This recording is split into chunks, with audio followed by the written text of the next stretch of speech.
Resident Evil Village is here, and it's freaking awesome. That's not the point of this video, but I just want you to know that it is incredible, and you should check out our review. But more importantly, this video right here is to tell you that if you're a Resident Evil veteran excited to play Village, you should consider playing the game on hardcore difficulty for your first time. As somebody who plays way too much Resident Evil and knows all the series tricks, one of the few issues I had with Resident Evil Village was that I thought it was a bit too easy on standard mode. And it's easy to feel a little too comfortable while playing.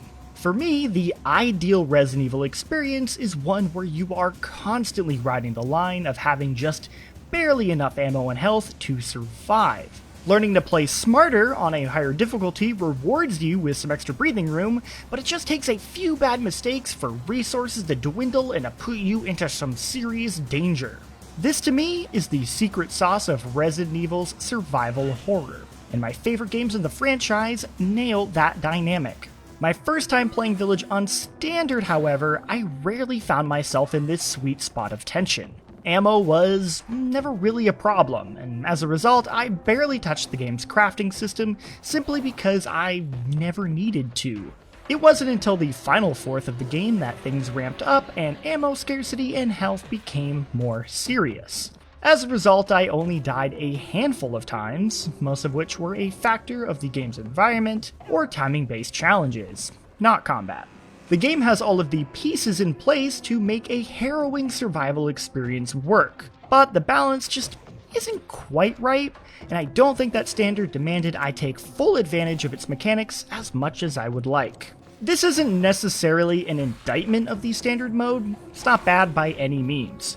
It's simply that as a veteran of the Resident Evil series, I am bringing with me all of my knowledge of how these games work, and take advantage of that. Nailing headshots, avoiding enemies you don't need to kill, scavenging every possible nook and cranny for items and money, this game absolutely rewards this kind of play. On standard, you'll often find yourself feeling a bit too powerful and prepared than what the setting might suggest. This, of course, has its own benefits. Not worrying as much about ammo frees you to focus more on the act of combat itself, which gets really fun when the hordes of Lycans start to flood in. So, before I go any further, I should say that it is 1000% okay to play the game on standard, if that's what you enjoy. I personally like that terrifying feeling of having your back against the wall, that's why I love the series. But some people just want something a little more relaxed, and that's okay. You also might be the kind of player whose skill level is more attuned for standard, and will find it to be the right level of challenge. So don't let anyone tell you you're lesser for it. Difficulties exist for a reason, and people play games differently. All of that said, if you crave that resource management, the stress of not having enough first aid, and love it when one wrong move can turn a good run into sheer tension, then I'm gonna recommend you play your first time on hardcore. After finishing the game, I loaded up a fresh save on hardcore to see if it scratched that itch, and I was not disappointed. It only takes a swing or two to go from full health to into the red, leaving a lot less room for error when it comes to getting hit.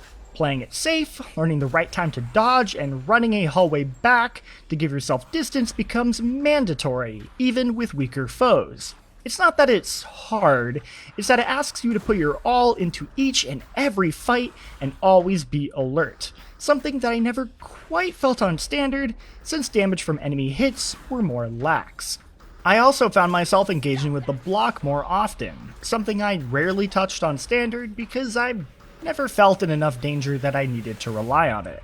It's in hardcore that you realize how important blocking really is. The damage reduced when blocking is a lot more significant than you might think, probably because you wouldn't think blocking an axe swing with your hands would be all that effective. But seriously, the difference between taking a hit and blocking is huge. You're so vulnerable in hardcore that you need to use it all the time, particularly in close encounter fights, where it becomes basically mandatory. Blocking also opens up a counter move where you can push enemies away and sometimes even disarm them of their weapon, a key strategy you'll want to take advantage of, and another thing that I never touched on standard.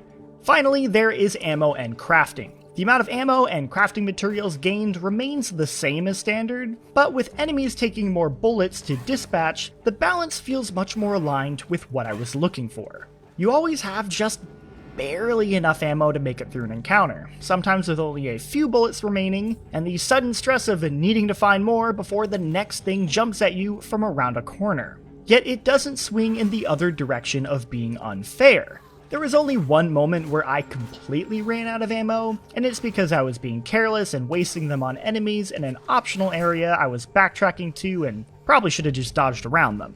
A decision I never even contemplated on standard, but often considered while on hardcore.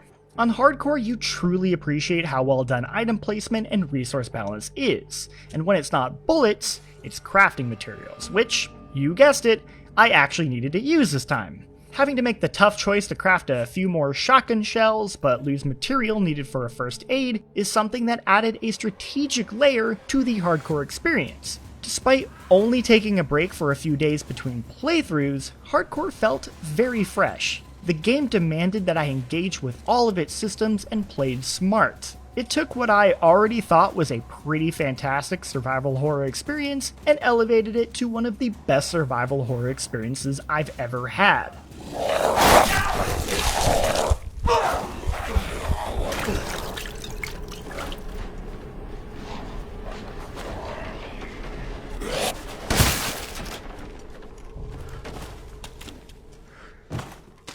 Okay, have I convinced you that hardcore's pretty cool?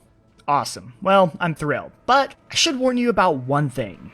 In a loving homage to Resident Evil 4, the first major combat encounter is a harrowing survival where you are swamped by way too many enemies to shock your system before things slow back down and settle into a more natural rhythm. It's a great set piece on standard, but it's kind of frustrating on hardcore. Despite already beating the game, I died multiple times during this moment, the coolness of it slowly washing away, leaving only frustration as I kept getting hit in the back by that one guy. Jesus, stop doing that! It's a rough sequence, especially if you're still learning how the game is played. Maybe you'll be fine with it, but I wanted to bring it up as it was the one sour note in my hardcore experience. The good thing is that once the moment has passed, the game's pacing and combat settles, and it's just excellent from then on. So if you can get past the opening encounter, you're golden. So there you go. If everything I just talked about sounds like something you're interested in, hardcore might be for you, and I would really recommend taking a risk and giving it a shot. However, I do want to reiterate that I don't think standard mode is the wrong way to experience this game. It's more that it won't demand full use of Village's gameplay systems. And that in itself comes with the benefit of having a smoother playthrough. Meanwhile, hardcore demands you learn and master the game, weigh the cost and benefit of crafting, scavenge everything, and make every bullet count. If a bit of an uphill struggle is the kind of experience you're looking for out of a Resident Evil game, you can't go wrong with hardcore. Thank you all so much for watching this video. I hope you all have a fantastic time with Resident Evil Village. If you're watching this video and interested in hardcore, you're probably already a pretty big Resident Evil veteran, but maybe you need a little bit of a refresher, in which case we have some great survival tips from Kurt that you should go check out.